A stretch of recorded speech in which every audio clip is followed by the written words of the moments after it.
Hello and welcome to season 2 of Nobody Asked for This. We are back. Worse than ever, probably. I'd say so. Yeah. Good.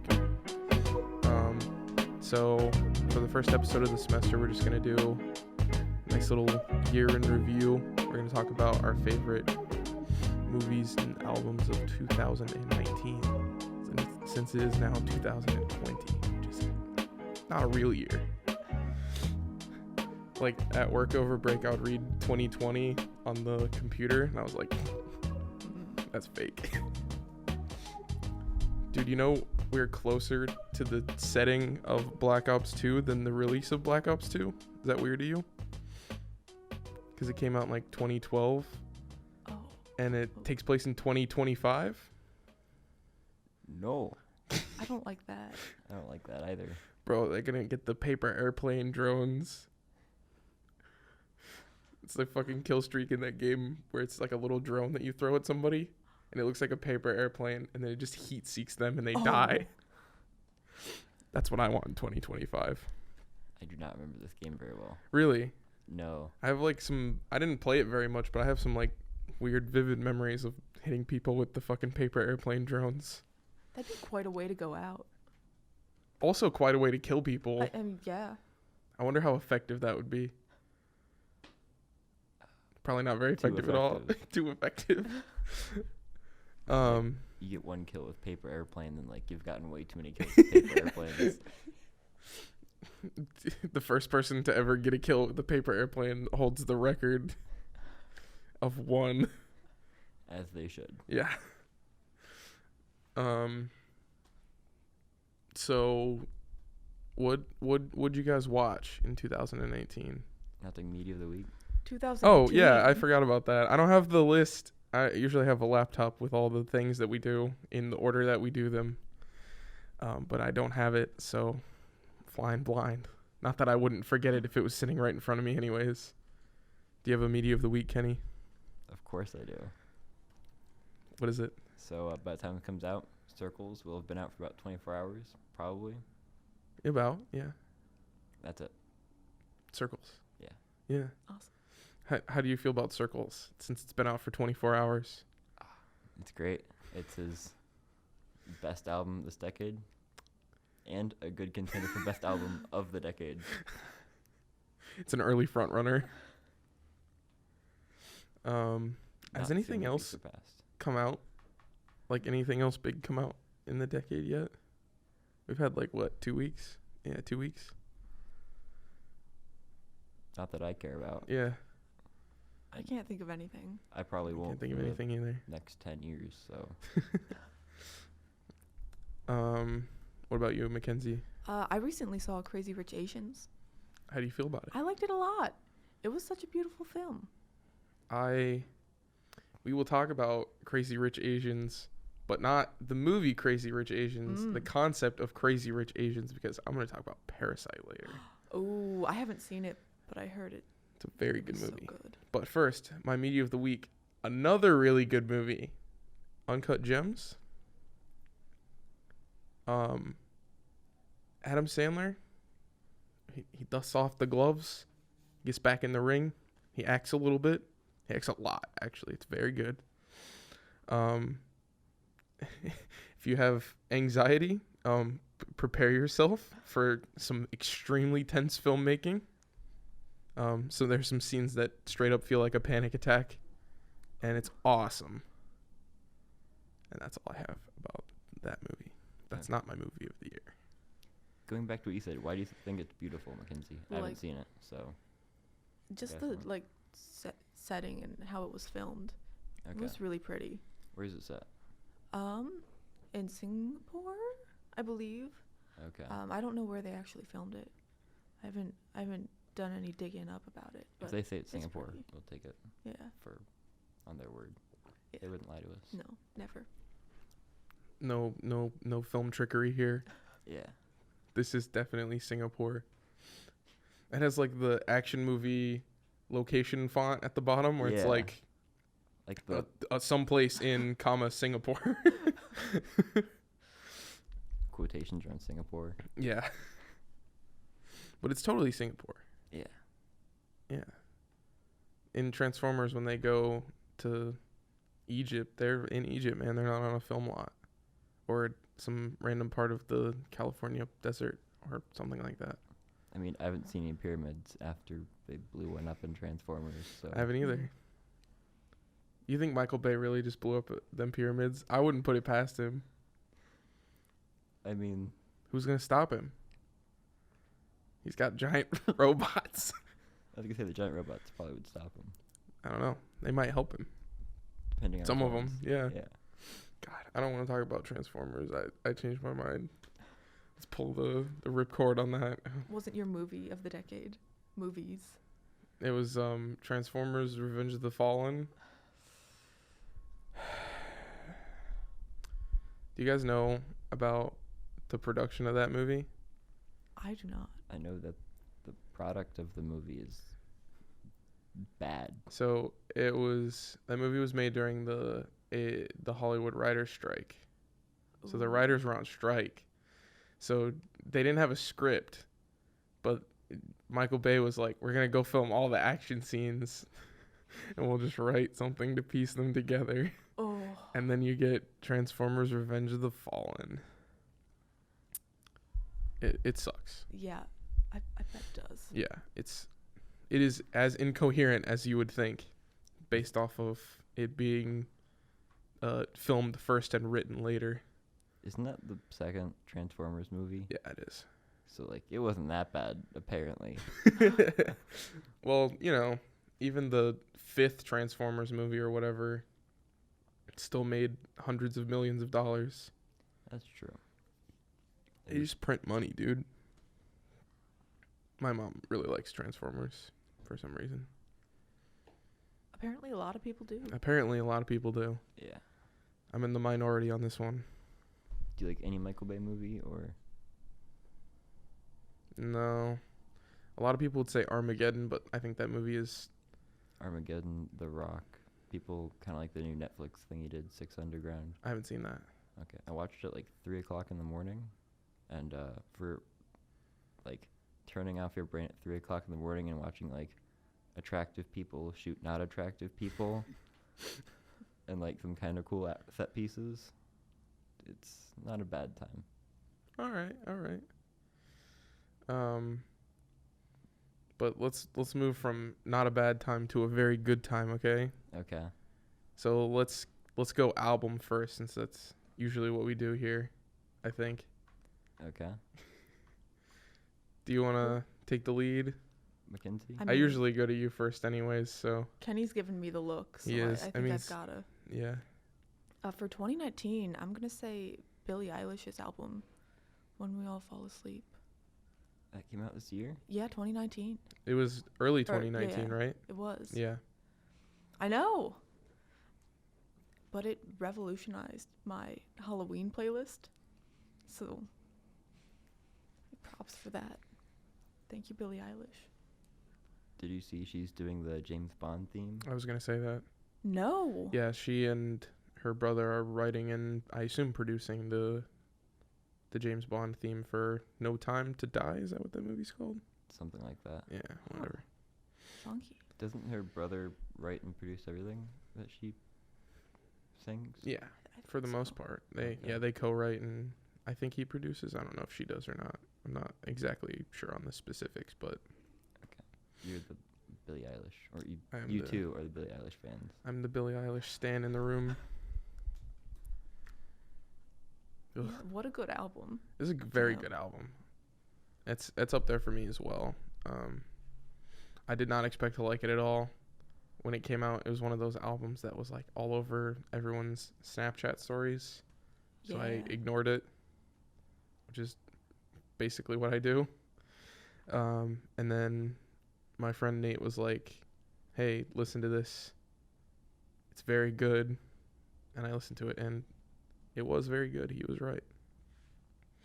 It's got like Yeah. some very interesting production and very catchy songs. And it's like weird dark pop stuff. It's got a lot going on. For sure. Especially for a first album. Yeah, honestly. It's wild. Yeah. No, you go now. No, you go. That's how it always goes, bro. It's I don't know always about all the that. So, clockwise. um, so I was gonna do. I'll just Igor. I think is my album of the year. Um, I really like Igor. It also has some really interesting production. I think Tyler really brought his A game to that album. You can feel that he really cares about it.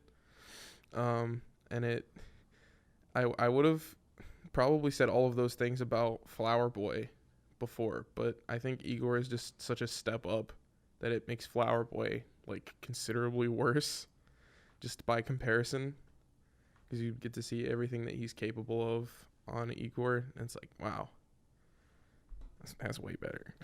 It is the Tyler album to ruin all other Tyler albums. I agree. Yeah. I think, is that what that song's called? Yeah. Yeah. Very good song.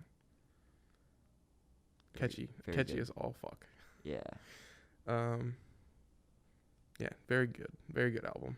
What about you, Kenny? Okay. I didn't listen to a lot of albums this year, but also 2019 has felt like a decade, so I might listen to more albums than I give myself credit for. However, mine's gonna have to be Desert Sessions, volumes 12 or 11 and 12. So what happens is Josh Homme, Of frontrunner Queens of the Stone Age fame. of Queens of the Stone Age fame, and Kiosk fame, and Screaming Trees fame, and Them Crooked Vultures fame, I don't know about And all those Mastodon. other things. and the best person in Mastodon. Oh my god. Yeah. I'm gonna fucking tell Nate about that. He's gonna be mad. Maybe he agrees with you. I don't know, but He probably does. probably not. But yeah, Josh Homme. What he does is he sometimes when he doesn't, or he gets together with a bunch of artists and they just explore in the studio what made them love music to begin with. And this is the 11th and 12th volumes that are combined into like maybe 10 songs tops. I think it's like 7 songs. But you have like people from Royal Blood and a bunch of other places. And it's really sonically different from song to song as each person like kind of takes the reins. And just really interesting and varied. And I don't think a lot of people have listened to it, and I'd recommend it. Well, there you go. I haven't listened to it. Should I listen to it? Yes. It's like 7 songs. I'll put it in the list. Oh, it's only 7 songs? All right. Yeah. It's not like a fucking Pink Floyd album where it's like 7 songs, but the album's actually 841 minutes, right? No, Cool. it's not like Sleep. It's 1 song. That's 80 minutes. Yeah. That one fucking Swans song that's like 35 minutes long. Do you know about that? Do you know about Swans? No. Oh, okay. Weird noise rock band. They have an album called To Be Kind that everybody likes. And one of the songs on it's like over half an hour long. That's what you get for listening to half an hour of one single noise rock song. I know. Couldn't be me. Couldn't be me either, let me tell you what. Oh. So movies Yeah. exist. They do. I've seen a lot of them. I feel like I haven't seen enough of this past year's movies. Yeah. I've seen like roughly 20-ish, but Total? All time? that came out this year. But the movie app I use to track my movies also tracks like adds up all the time Oh that I've no. watched it this year, and I got like 20 days worth Oh of no. movies this year. So Oh no. I'm going strong. That's like when, God, the PlayStation wrap up thing. I had like Yep. 1,500 hours played. And I was like, that's just too many. I was like 1100, which was Yeah. like 40 days. Yeah. So I was a little higher than that. Yeah. Oof. I got like 50 days of I didn't watch. I don't think I watched 20 movies that came out this year. But I did watch a lot of movies. What did you watch that you really liked? I really liked Booksmart, Frozen 2, and Hustlers. I've Those are my seen picks. none of those. Well, I guess we haven't seen that many movies this year, Kenny. I said like 20 movies, dude. Yeah. Frozen 2 was so good. Okay. I'm shocked that I liked it as much as I did. I want to see it. I just, I haven't yet. It was definitely Limited better budget than and all. the original. Really? Yeah, and That's the music good. was better, I'd say, Ooh. too. Much Ooh, better. I've heard the opposite from people. But, Really? yeah. I you don't think, share their opinion. You think it justifies its existence? Because the first one kind of was wrapped up nicely. Yeah, it does justify it. And it's a story that makes sense, too. Okay. Because, I mean, where it ends before, Yeah. she's just back in the castle. It's all What's over. she doing? Yeah. She's just chilling. I thought about it. So Hustlers, which is that? That's the Cardi B one. Okay. Where Yeah, she and drugs J-Lo. Yeah. and robs men. Yeah. How was that? It was good. I really liked it. I wouldn't put it as my favorite, but it's up there. I think I've seen this on Twitter. People are mad that Jennifer Lopez isn't getting the recognition she deserves for her role in that movie. She did a great job. She played a great character. I have not seen it, but I remember seeing the trailers for it. Yeah. There's a movie coming out, I think this year, called Promising Young Woman. Do either of you know anything about it? No. I have not heard about it. Okay, so I watched the trailer. It played before Uncut Gems when I went to see that. And what it seems to be is a movie about a woman who tricks men into date raping her and almost sexually assaulting her. And then she murders them. I have seen that preview. Okay. I know what you're talking about. Yeah. What? I was like, what? But I want to see it. Sounds cool. It sounds kind of cool, but also kind of wild. Yeah. That's a nice way to say it. Yeah. I don't know. I think it was Is it like a horror? Like what genre is this? Like black think comedy? It's supposed to Is be it like a gonna black comedy. Yeah. Okay. Yeah. I know. It's a roller coaster. Let me pull it up real quick so I can tell you who's. Bo Burnham is in it. Okay. Yeah. So it's definitely some kind of. Did you write it? Direct it? No. Emerald Okay. Fennell is the director. Does that name ring a bell for you? Because it doesn't for me. Mm-mm. Bro, she's in The Crown. Yeah. No. Like Vaguely rings a bell Yeah. for me. nothing that I am super familiar with. But the trailer looks pretty dope. So I will go see it.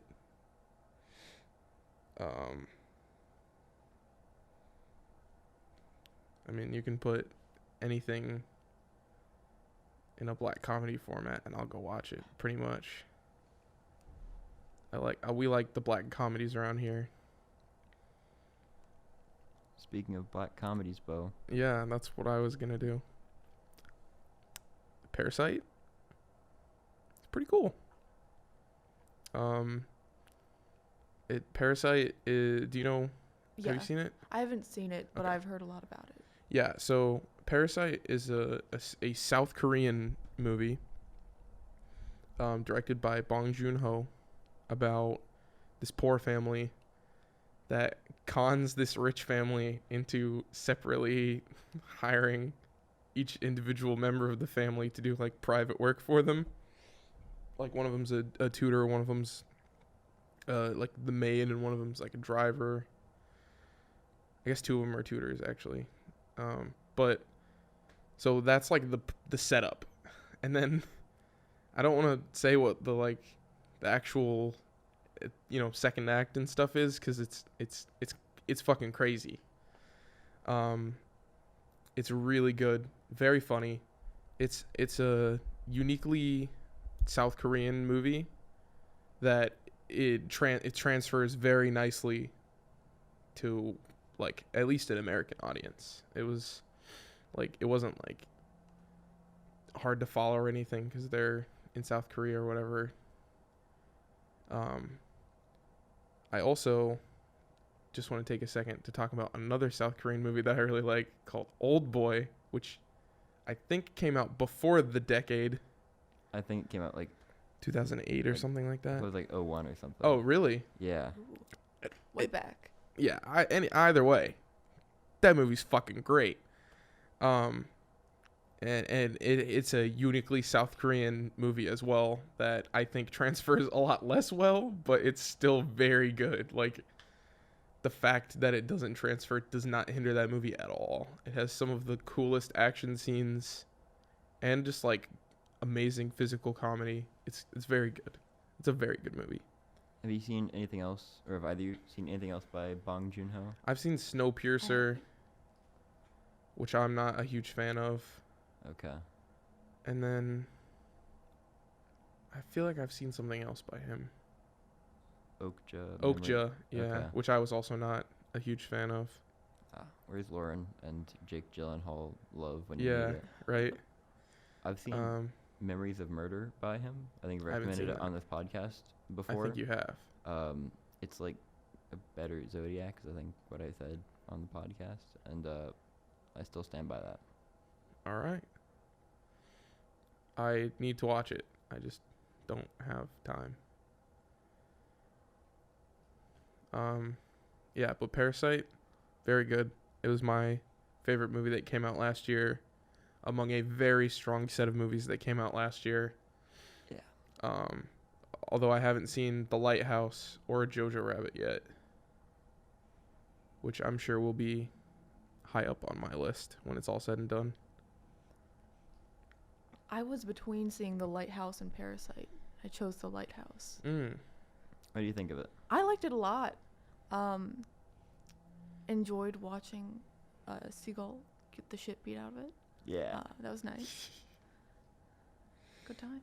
Yeah. It's fun you mentioned black comedies, Bo, and The Lighthouse, because that's my pick, and it's a black and white comedy. Oh, wow.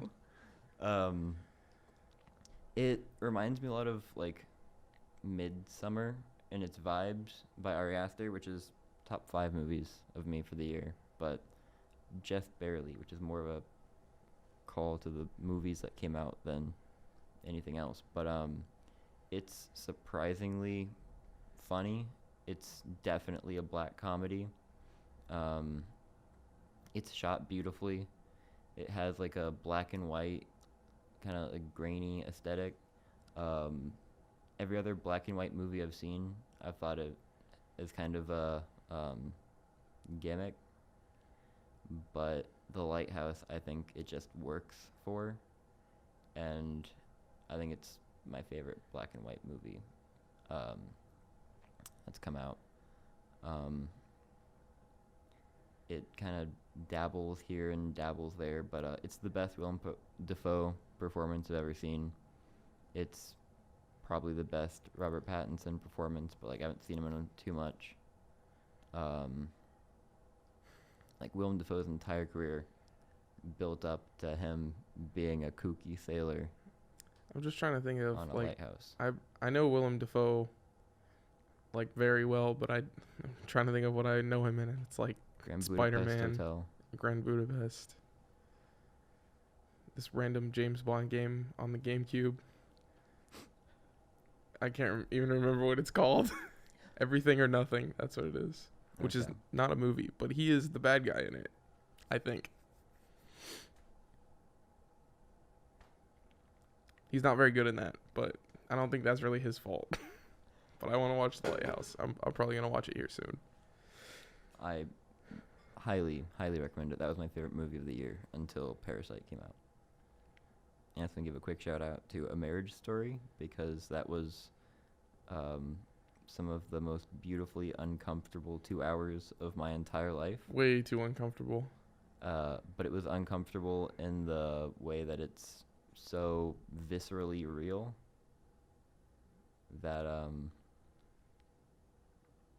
there's nothing I think that kind of captures that feeling like it.